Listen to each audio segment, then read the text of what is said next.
Hello' বন্ধু বান্ধৱীসকল, মোৰ YouTube চেনেলটোলৈ আপোনালোকক সকলোকে স্বাগতম জনাইছোঁ পুনৰ এবাৰ। আৰু এটা নতুন ভিডিঅ' লৈ আহিছোঁ আৰু এখন বেলেগ প্ৰতিচ্ছবি লৈ আহিছোঁ মোৰ নিজৰে।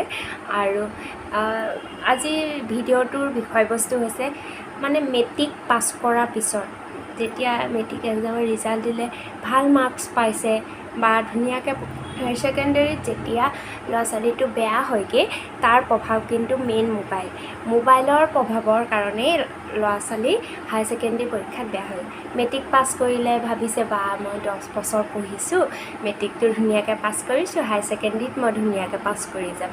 কিন্তু 10 বছৰ পঢ়ি আপুনি ল'ৰা বা ছোৱালীজনে যেতিয়া সুনাম কঢ়িয়ায়, সেই সুনাম কঢ়িয়াবলৈ 2 বছৰ টাইম থাকে হায়াৰ ছেকেণ্ডেৰীত ফাৰ্ষ্ট ইয়েৰ আৰু ছেকেণ্ড ইয়েৰ। সেই 2টা বছৰ পঢ়িয়ে হায়াৰ ছেকেণ্ডেৰী পৰীক্ষাটো দিব লাগে। কিন্তু সেই সময়ছোৱাত যদি মোবাইলৰ প্ৰভাৱ পৰে তেতিয়া ছাত্ৰ ছাত্ৰীসকলৰ মানে আপুনি যেতিয়া এটা ল'ৰা ছোৱালী ভাল ৰিজাল্ট কৰিব, যদি হায়াৰ ছেকেণ্ডেৰীতকৈ বেয়া ৰিজাল্ট কৰে, কেনেকুৱা কাৰণেই বেয়া হৈছে যদি মোবাইল ইউজ কৰে।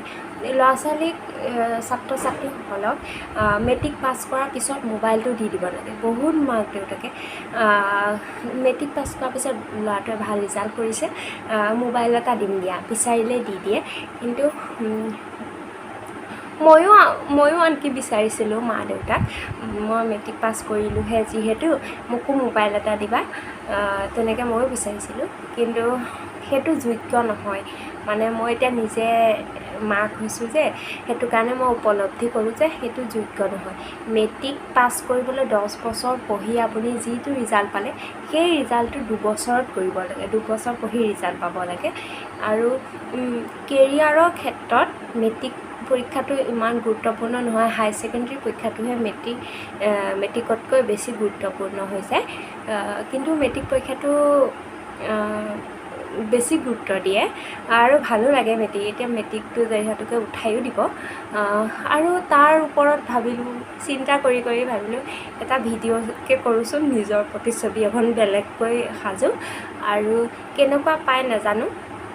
আৰু অনুৰোধ কৰিম যাতে তোমালোকে মেট্ৰিকটো ইমান ধুনীয়াকৈ পাছ কৰিছা আৰু হায়াৰ ছেকেণ্ডেৰীটো যাতে 2টা বছৰ ধুনীয়াকৈ পঢ়ি আৰু সুনাম কঢ়িয়াই মা দেউতাৰ গৌৰৱ অনুভৱ কৰে, যাতে সকলোৰে আগত ক'ব পাৰে মোৰ ছোৱালী এনেকুৱা, মোৰ ল'ৰাজন এনেকুৱাকৈ পাছ কৰিছে।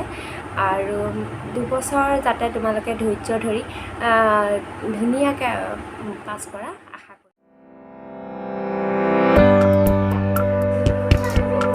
মাজনী ভালকৈ পঢ়া, ভাল ৰিজাল্ট কৰিব লাগিব। দেউতা তুমি চিন্তা কৰিব নালাগে, মই ভালকৈ পঢ়িম, তোমাৰ নাম ৰাখিম দেই দেউতা, তুমি মোৰ কাৰণে চিন্তা নকৰিবা।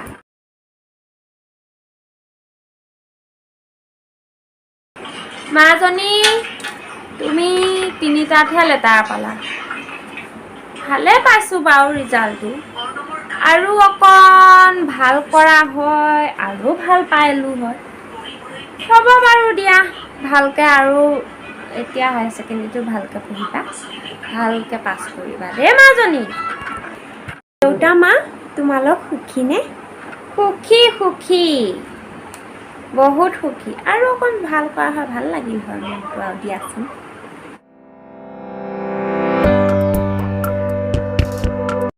দেউতা মোক এটা মোবাইল লাগিছিল, চবেই মোবাইল আছে আৰু নোটছবোৰ পাবৰ কাৰণেও মোবাইলটো বিশেষ প্ৰয়োজন। আৰু মোৰ যাব কৰিবৰ কাৰণে খোজকাঢ়ি কিমান অহা যোৱা কৰিম, স্কুটি এখনো দিবা দেই।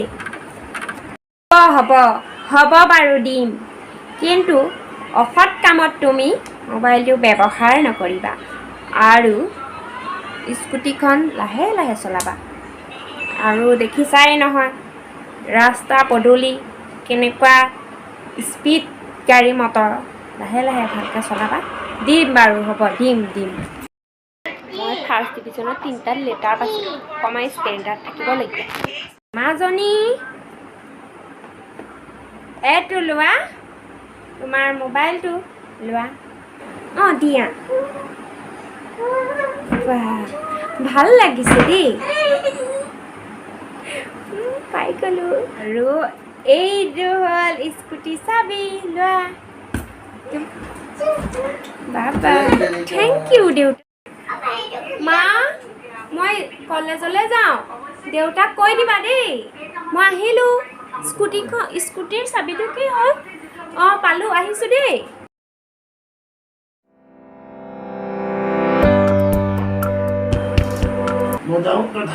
মাজনী তই মোবাইলটো বেছিকৈ চাই আছ পঢ়াত বেছি গুৰুত্ব দে মোবাইলটোত কমকৈ গুৰুত্ব দে তেতিয়াহে ভাল মানুহ হ'বি আজি মই কলেজ সোনকালে যাব লাগিব ঘৰতো কিনো চিঞৰি থাকে মোবাইল মোবাইল মোবাইল চাবলৈকে নিদিয়ে মোবাইলটোকে চুলে গালি পাৰে আজি সোনকালে গৈ কলেজত আগতীয়াকৈ গৈ বহি মোবাইলটো চাম আৰু দুটামান ক্লাছ আজি নকৰোঁ পুৰা ধুনীয়াকৈ মোবাইল চাব লাগিব কিতাপ নিনোৱেই এখন নকৰোঁৱে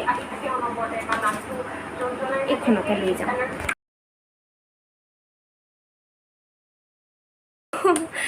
আজি ময়ো নকৰোঁ দে বৈ আজি অকণমান মোবাইলটোকে টিপোঁগৈ অকণমান মোবাইলটো চাওঁগৈ বৈ ঘৰততো মোবাইল চাবলৈও নাপাওঁ মা দেউতাৰ পৰা এতিয়াই ইয়াতে আজি ক্লাছটোকে নকৰোঁ ঠিক আছে বৈ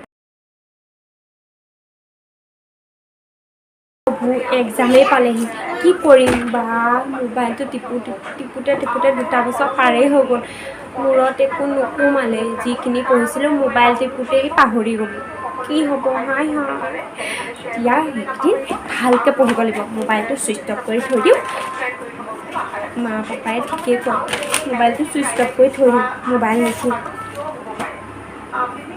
আকৌ এইটো কিহৰ মেছেজ আহিলে বা চাই লওঁ এবাৰ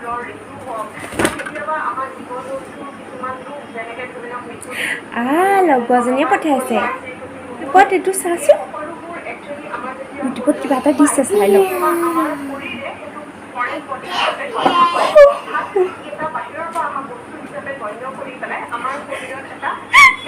বৰ ধুনীয়া লাগিছে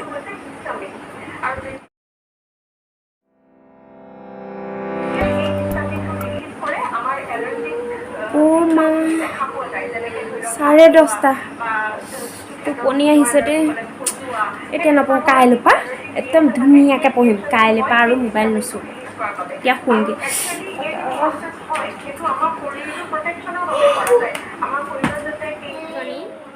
আজি তোমাৰ এক্সাম আছে নহয় এক্সাম ভালকৈ দিবা আৰু গোটেই প্ৰশ্নখন এবাৰ পঢ়ি চাই তাৰপাছত এনচাৰ কৰিবা একো এৰি থৈ নাহিবা দেই অ' দেউতা ভালকৈ দিম বাৰু এক্সাম মই কলেজ যাব হ'ল মা মোক ভাত সোনকালে দিয়া মই কলেজলৈ যাওঁ দেৰি হৈছে কি হ'ব আজি কলেজত কি লিখিম আৰু একো মনতে নৰলে পঢ়িমকৈ পঢ়াব থাকি গ'ল কি হ'ব ঠিক নাই আজি কি ফুলে শুধৰাই লিখি থৈ গুচি আহিম আৰু যি হয় হ'ব আৰু হাই অ' মাজনী কি কৰিলানো এইবোৰ ভালকৈ পঢ়া শুনা নকৰে মোবাইলটো দি মই বহুত ডাঙৰ ভুল কৰিলোঁ কি হ'ব এতিয়া ইমান কম মাৰ্কছ পাই মই তোমাক পঢ়াইছোঁ নে তুমি অন্ততঃ তুমি মেট্ৰিকত ধুনীয়া ৰিজাল্ট কৰিছা 3টাত লেটাৰ পাইছা কিন্তু এতিয়াতো তুমি এটাত হ'লেও লেটাৰটো পাব লাগিছিল ন মোবাইলটোতে বেছি সময় গ'ল তুমি এটাতো লেটাৰ ধৰিব নোৱাৰিলা কেনেকুৱা ছোৱালী তুমি খাই দিলে মোৰ নাক কাণ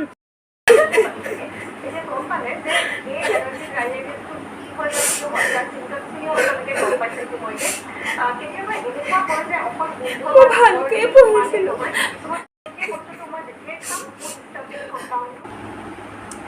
আৰু কেনে পালে ভিডিঅ'টো চাই যদি ভাল পালে কমেণ্টত জনাব কেনেকুৱা পাইছে আৰু অভিভাৱকসকলক জনাওঁ যে ছাত্ৰ ছাত্ৰীসকলক 10 বছৰ যিহেতুকে আপোনালোকে মোবাইলটোৰ পৰা এক্সট্ৰা কৰি ৰাখিছে ল'ৰা ছোৱালীসকলক আৰু 2 বছৰ ধৈৰ্য ধৰি